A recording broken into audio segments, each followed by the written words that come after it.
노르웨이 축구 스타인 감스트 페데르센, 그 감스트가 이 선수한테서 이름을 따온 거죠. 네, 10년간 몸담았던 팀인데 이제 우리한테 그걸로도 친숙하다고 할 수 있겠네요. 축구에 관한 많은 얘기를 볼리TV 구독하시면 들으실 수 있습니다. 볼리TV 많은 구독 바랍니다. 여기까지가 기본 얼개고요. 이제 나머지 시간에는 작품 속 주요 인물이나 이벤트에 관해서 현실이 어땠는지 그 얘기를 좀 나눠보도록 하겠습니다. 일종의 팩트 체크 삼아서 좀 재미난 얘기들을 좀 나눠보도록 할게요. 이제 그러기 위해서는 기본적으로 현대 축구 초기 상황을 간단히 설명하고 넘어갈 필요가 있을 것 같습니다. 다들 아시다시피 둥그런 물체를 발로 차는 운동은 아주 오래전부터 있었습니다. 우리도 삼국유사에 보면 신라시대에 김유신이 김춘추랑 축국을 했다는 기록이 있죠. 축국. 네. 전 세계에 걸쳐서 다양한 방식으로 존재하던 축구를 체계화시키고 또 통일된 규정을 배포해서 지금 우리가 아는 바로 그 현대 축구의 꼴을 갖추게 한 것이 잉글랜드의 사립학교들입니다. 잉글랜드가 지금까지도 축구 종가로 인정받는 것은 그래서죠. 원래 이제 축구와 럭비는 하나였어요. 둘 다 풋볼로 불렸는데 다양하게 존재하던 풋볼의 규정을 체계하는 과정에서, 그러니까 지금 우리가 아는 축구는 어소시에이션 풋볼로 따로 이제 분리가 됐죠. 그리고 럭비라는 학교에서 만든 규칙이, 학교 이름이에요, 럭비가. 그러니까 손 쓰는 걸 허용하는 축구를 인정했던 게 이제 럭비 학교의 규정인데, 이게 따로 이제 분리가 돼서 이제 럭비 풋볼이 된 거고요. 그러니까 우리가 아는 사커는 바로 이 어소시에이션 풋볼에서 나온 겁니다. 영국에서 만든 말이죠. 다른 모든 종류의 풋볼과 달리 우리가 체계적으로 만든 규칙에 따르는 풋볼이다. 뭐 이런 뜻에서 쓰게 된 건데, 그러니까 사커라고 부르면 추갈못이다. 이건 아니라는 얘기죠. 네. 아무튼 초기에는 규정이 다 달랐습니다. 이 어소시에이션 풋볼로 정리가 이제 되기 이전 무렵에 보면 사람 수도 제각각이고 경기 시간도 다르고 크고 작은 규칙들이 동네마다 달랐습니다. 근데 이게 시합할 때마다 서로 어떤 룰에 따를 건지 협의를 해야 되고, 또 팀과 경기 수가 좀 많아지면서 이게 복잡해지니까 이제 사립학교 졸업생 대표들이 모여서 긴 회의를 거쳐서 룰을 하나로 만들게 된 거죠. 이제 뭐 런던 시내에서 6번 정도 모였다 그래요. 여러 룰 가운데 하나였던 이제 셰필드 룰 같은 경우에는 이제 1858년 에디션을 보면 선수 수가 20대 20입니다. 그러니까 40명이 뛰는 거죠. 경기 시간은 2시간이었고.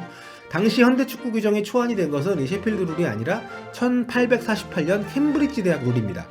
여기의 핵심은 경기 인원과 시간인데, 이게 이제 지금 축구의 모태가 됐어요. 아무튼 이렇게 정리가 된 게 1863년 축구협회가 창설된 직후였습니다.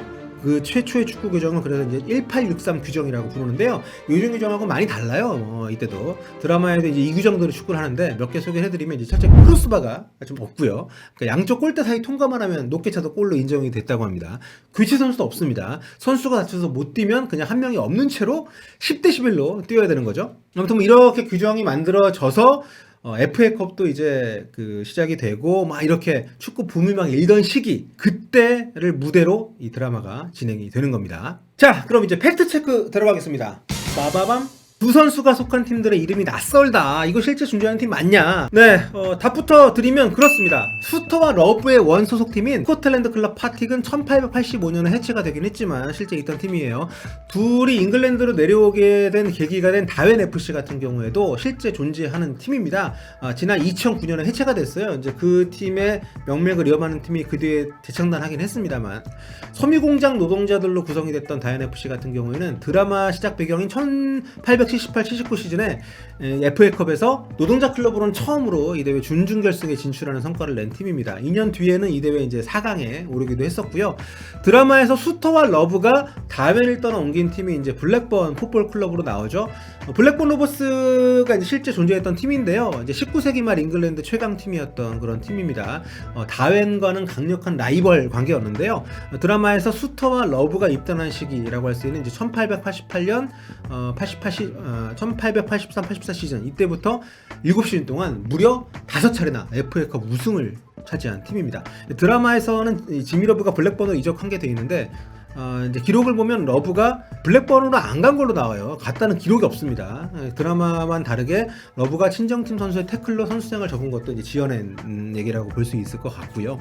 2차 대전 전후로 1, 2부를 오갔던 블랙번은 이후에 이제 3부 리그까지 떨어지면서 이렇게 부침을 겪다가 1995년 앨런 시어러를 앞세워서 프리미어리그 정상을 차지했습니다. 노르웨이 축구 스타인 감스트 페데르센, 그 감스트가 이 선수한테서 이름을 따온 거죠. 네, 10년간 몸담았던 팀인데 이제 우리한테 그걸로도 친숙하다고 할 수 있겠네요. 2012년에 프리미어리그에서 강등이 됐고 지금은 2부 리그인 챔피언십에 머물러 있는 팀입니다. 근데 이제 현실에서 영화 속에 나오는 블랙번은 이 블랙번 로버스는 아니에요. 그 당시에 블랙번 올림픽이라는 팀이 있었는데 나중에 제가 또 설명드리겠습니다만 이 두 팀을 좀 교묘하게 합성한 팀 같습니다. 블랙번 풋볼 클럽이라는 이름으로 영화 속에, 이 드라마 속에서는 지연이 되는데, 또 다른 주인공인 아서 키니어드가 소속되어 있는 올드 이트니언스는 지금도 존재하는 팀입니다. 근데 이제 프로팀이 아니에요. 아마추어 축구 클럽입니다. 1871년 이제 키니어드가 창단한 팀인데, 이름 이트니언스에서도 이제 알 수가 있듯이 영국의 대표적인 명문 사립 기숙학교죠. 이튼 칼리지의 졸업생들로 구성된 팀입니다. 그러니까 이트니언이라는 팀 이름 자체가 이튼 학생들이라는 뜻이에요. 그러니까 이튼 칼리지는 대학교가 아니라 이제 우리로 치면 이제 중고등학교 통합 과정 학교라고 할 수 있는데 영국 최고 명문 학교입니다. 뭐 데이비드 캐머런, 보리스 존슨 같은 전현직 수상들이 바로 이 학교 출신이고요. 이튼을 비롯한 당시 사립학교 졸업생들이 이제 19세기 여러 축구팀들 설립에 직간접적으로 관여를 해서 현대 축구에 이제 기틀을 다지게 되는데, 아마추어리즘을 고수한 올드 이트니언스는 이제 직업 선수들을 인정하기 시작한, 그러니까 축구가 이제 프로화가 되기 시작하면서 여기에 반발을 해서 1888년 이후부터는 FA컵에도 참가를 안 하고요. 이제 아마추어로 남게 됩니다. 그래서 지금까지도 아마추어 리그에만 소속이 돼 있기 때문에 우리한테 굉장히 낯선 이름이지만 현재 존재하는 그런 팀이에요. 다음 팩트입니다. 드라마 속 첫 대결은 1878-79 시즌 FA컵 8강 대결은 실화인가? 그렇습니다. 다만 이 당시 쿼터 파이널에는 이제 6개 팀만 올랐기 때문에 8강이라는 표현은 안 맞고 이제 준준결승이라고 하면 될 것 같고요. 수터와 러브를 영입한 다웬이 78-79 시즌 FA컵 이제 준준결승에서 키니어드가 주장을 맡은 명문팀 올드 이트니언스하고 맞대결한다. 이건 드라마하고 현실이 일치합니다. 이 승부는 이제 FA컵 초창기 역사에서도 아주 손꼽는 명승부로 기록이 되어 있는데요. 아마 제작진이 이 시합을 드라마의 출발점으로 삼은 것도 그래서였던 것 같습니다. 당시 올드 이트니언스는 지금으로 치면은 뭐 리버풀급 이상의 아주 명문 구단이었다고 보시면 됩니다. 앞선 6시즌 가운데 무려 4시즌을 FA컵 결승전에 올라갔던 압도적인 강호였습니다. FA컵이 시작된 게 이제 7위 시즌이니까 거의 뭐 절반을 결승에 올랐다고 할 수 있는 거죠. 반면에 상대팀인 다음에는 준준결승 진출조차 처음인 다크였었습니다. 게다가 계속 말씀드린 것처럼 이제 귀족팀들 중심으로 돌아가던 축구판에 난데없이 노동자 팀이 불쑥 튀어온 어떤 그런 사례였기 때문에 굉장히 좀 낯선 그런 팀이었다고 할 수 있는 거죠. 드라마 속 대사에도 나온 것처럼 노동자 팀으로서는 굉장히 좀 엄청난 성과를 냈던 팀이라고 할 수 있습니다. 하지만 막상 뚜껑이 열리자 아주 치열한 접전으로 이어졌던 시합이었어요. 현실과 드라마의 차이는 세부 내용, 디테일에 있습니다. 극 중에서는 이제 본 경기를 5대2로 비긴 두 팀이 일주일 뒤에 재경기를 해서 올드 이트니언스가 이기는 걸로 되어 있는데 현실이 훨씬 더 극적입니다. 재경기에서도 두 팀은 2대2로 비겼고요.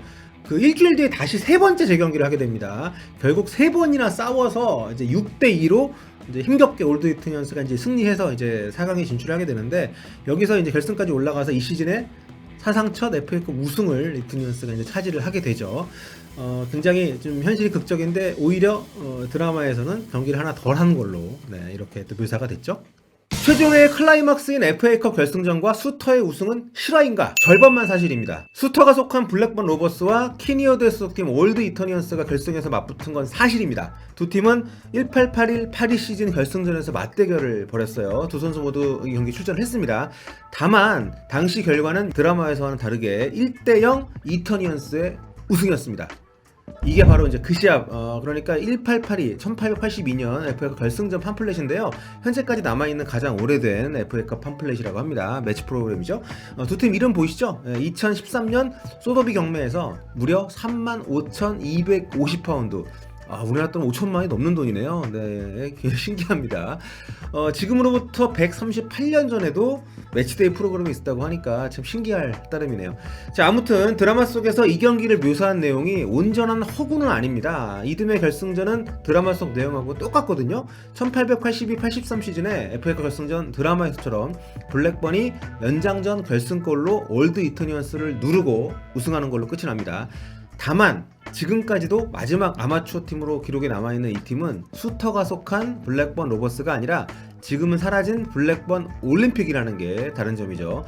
수터는 이제 블랙번 올림픽이라는 팀에는 뛴 적이 없습니다. 당연히 드라마에서처럼 이트니어스를 상대로 결승골을 넣지도 않았고요. 수터가 블랙번 소속으로 FA컵에서 우승한 건 그 다음 시즌인데요. 이때는 상대가 이트니어스가 아니었죠. 드라마 속 결승전은 1882년 결승전하고 1883년 결승전을 교묘하게 배합한 것이다. 이렇게 보면 될 것 같습니다. 드라마에 등장하는 블랙번 풋볼 클럽은 실제 블랙번 로버스하고 블랙번 올림픽을 합친 걸로 보면 될 것 같아요. 드라마 속 블랙번 팀에서 수터의 동료로 등장하는 이제 키다리 공격수 잭 헌터라는 선수가 있는데 이 친구는 이제 블랙번 올림픽 소속입니다. 이 친구라고 하면 그런가? 여기 고조 할아버지쯤 될 텐데. 이 잭 헌터 같은 경우에는 이제 블랙번 올림픽 소속으로 1883년 결승전에서 이제 우승을 차지했던 실존 인물입니다. 러브를 다치게 한 뒤에 러브 대신 블랙번 소속으로 출전했던 토미 마샬도 실존 인물이긴 하지만 FA컵 결승전에 출전한 적은 없습니다. 실제 토미 마샬은 다웬에서만 쭉 뛰다가 1886년이 돼서야 블랙번으로 이적을 하는데요. 여기서 한 시즌도 못 뛰고 은퇴를 했어요. 참고로 주인공인 퍼거스 수터가 실제 FA컵에서 첫 우승을 차지한 것은 또 그 다음입니다. 1883-84 시즌, 그러니까 1884년에 이제 우승을 처음 차지했고요. 블랙번 로버스에서 나중에 주장까지 역임을 했던 수터는 무려 9년 동안 이 팀에 머물렀는데 1884년부터 FA컵 3년 연속 우승을 차지하기도 했습니다. 자, 마지막 질문 가볼게요. 드라마 이후의 현실. 드라마의 중심 플롯인 수터로 인한 갈등의 근거는 사실 프로페셔널리즘에서 오는 거죠. 드라마에서 이 프로페셔널을 품팔이라고 번역을 했는데 기가 막히더라고요. 아주 번역을 잘했다고 생각하거든요. 저는 이 전업 선수잖아요, 원래 프로페셔널이 번역을 하면. 근데 그 당시 분위기나 어떤 상황 같은 걸 좀 감안하면 이 품팔이라는 번역이 굉장히 찰떡이 아닌가. 이 작품의 핵심을 말해주는 단어이기도 하고요. 아무튼 이 경기에 나서는 대가로 아무것도 받지 않는 것이 당연하던 시대였습니다. 수터는 경기 출전과 소속팀 변경, 그러니까 이적을 통해서 돈을 번 인물이죠. 스코틀랜드에 살 때 수터의 본업은 석공이었다고 그래요. 이게 돌 깎는 거. 다웬으로 내려오면서부터는 축구 선수 이외의 직업을 갖지 않았다고 합니다. 그 당시에 이제 프로 선수 활동하는 게 이제 금지였기 때문에 왜 석공으로 일하지 않느냐라고 사람들이 물어보면 이 스코틀랜드 돌하고 달라서 이 잉글랜드 돌이 잘 안 깨진다고 뭐 이렇게 얘기를 했다고 하는데 어쨌든 당시의 분위기에는 용납될 수가 없는 일이었죠. 다웬에서 블랙번으로 이적을 하면서는 더 큰 논란이 벌어졌는데요. 하지만 당시에 이런 일들이 꽤 횡행했다고 합니다. 그러니까 슈터에게만 해당이 되는 일은 아니었다고 해요. 결국 잉글랜드 축구협회는 프로화를 요구하는 지역 리그와 클럽들의 요구를 받아들여서 결국 1885년에 프로 선수를 인정을 하게 됩니다. 그러니까 선수들이 돈을 받고 뛰고 이적을 하고 이런 것들은 이제 허용을 하게 되고요. 수터는 최초의 프로 선수로 좀 기록이 되게 되는 거죠. 자, 드라마에서 이적료가 보상금이라는 이름으로 이제 건네지는 장면이 나오는데요. 이건 이제 공식적인 건 아닙니다. 축구사에 기록된 첫 번째 이적료는 1893년이에요. 그러니까 좀 뒤죠. 웨스트브롬에서 뛰던 윌리 그로브스라는 선수가 에스턴 빌라로 이적을 하면서 이적료 100파운드가 이제 거래가 된 게 역사적으로 기록된 첫 번째 이적료입니다. 이 윌리 그로브스라는 선수도 역시 스코틀랜드 사람이에요. 예. 참고로 이적료 100만 파운드 시대는 1979년에야 옵니다. 1979년 트레버 프랜시스라는 선수가 맨체스터 시티에서 노팅엄으로 이적을 하면서 처음 이제 100만 파운드 이적료 기록이 이제 깨지게 되는 거죠. 축구의 인기는 실제로도 드라마 속처럼 대단했다고 합니다. 그러니까 이런 이적료도 발생을 했겠죠. 1883년 FA컵 결승전의 관중수가 벌써 8,000명이었다고 합니다. 기록을 보면요.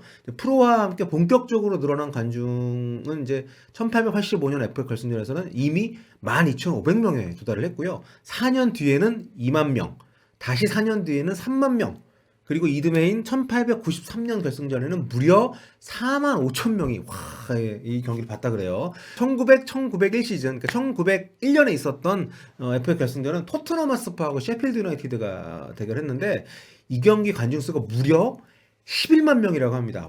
이 사진 보이시죠? 이게 11만 명 될지 뭐 잘 모르겠지만 저때 다 했을까요? 어린 빈자국을 하지 않았을까? 어쨌든 11만 명으로 기록이 되어 있습니다. 대단하네요. 주인공 수터는 선수로 번 돈을 모아서 은퇴 후에 휴양 도시인 블랙풀에 호텔을 짓고 이제 그곳에서 여생을 보내다가 59살의 나이로 1916년에 별세를 하셨다고 해요. 또 다른 주인공인 아서 키니어드는 원더러스와 올드 이터니언스로 오가면서 FA컵 무려 5번이나 우승을 하고 은퇴를 했죠. 그 뒤에도 계속 축구계에 평생 남아 있었습니다. 47년생이신데 이분이 21살인 1868년부터 축구협회 임원으로 재직을 했고요. 선수 은퇴 후인 1890년에는 친구인 마린딘의 후임으로 축구협회장을 맡아서 1923년 세상을 뜰 때까지 무려 33년 동안 잉글랜드 축구협회장으로 일을 했습니다. 영국 축구사의 전설적인 인물이라고 봐도 되겠죠. 기대가 커서인지 개봉 직후 현지 매체 가디언이 평점을 최악으로 줬더라고요. 별 5개 만점에 이제 별을 고작 1개를 줬는데, 참고로 여기 가디언이 기생충한테는 별 5개 준답니다. 뭐 잉글리시 게임 현지 평가가 다 이런 건 아니에요. 좋은 평가도 많이 있습니다. 가디언은 점수를 좀 이상하게 줬어. 참고로 저는 꽤 재밌게 봤습니다. 여러분들 제 주변에도 좀 재밌게 보셨다고 하는 분들이 많이 있는데, 아직 안 보신 분 있으시면 제가 오늘 알려드린 이 내용들을 감안해서 보시면 아마 더 재밌게 보실 수 있지 않을까 그런 생각이 좀 드네요. 얘기가 좀 길었죠? 영상이 생각보다 좀 길게 나왔는데 그래도 잉글리시 게임 보신 분들이나 앞으로 보실 분들에게 조금이라도 더 재미와 정보를 드릴 수 있는 시간이었기를 바랍니다. 재밌으셨다면 구독도 좋아요도 부탁드릴게요. 다른 영화 채널들 보면 영상도 같이 이제 틀어주면서 이렇게 하는데 저도 그랬으면 참 좋았을 텐데 이게 뭐 어떻게 확인이 안 되더라고요. 써도 되는지 안 되는지. 그래서 이거 트레일러 정도로 써도 되나 싶어가지고 제가 넷플릭스 쪽에 트위터로 문의를 했는데 뭐 답도 안 해주고 확인할 방도가 없어서, 하여튼 뭐 잉글리시 게임 이야기 여기서 오늘 좀 마무리하도록 하겠습니다. 죽어도 썬더랜드 시즌 2가 4월에 나온다고 하는데요. 이제 벌써부터 기다려지네요. 여러분 모두 손 잘 씻으시고 건강한 봄맞이 하시기를 바라겠습니다. 다음 시간에도 더 재밌는 다른 축구 얘기를 들고 돌아오도록 할게요. 여러분 안녕히 계세요.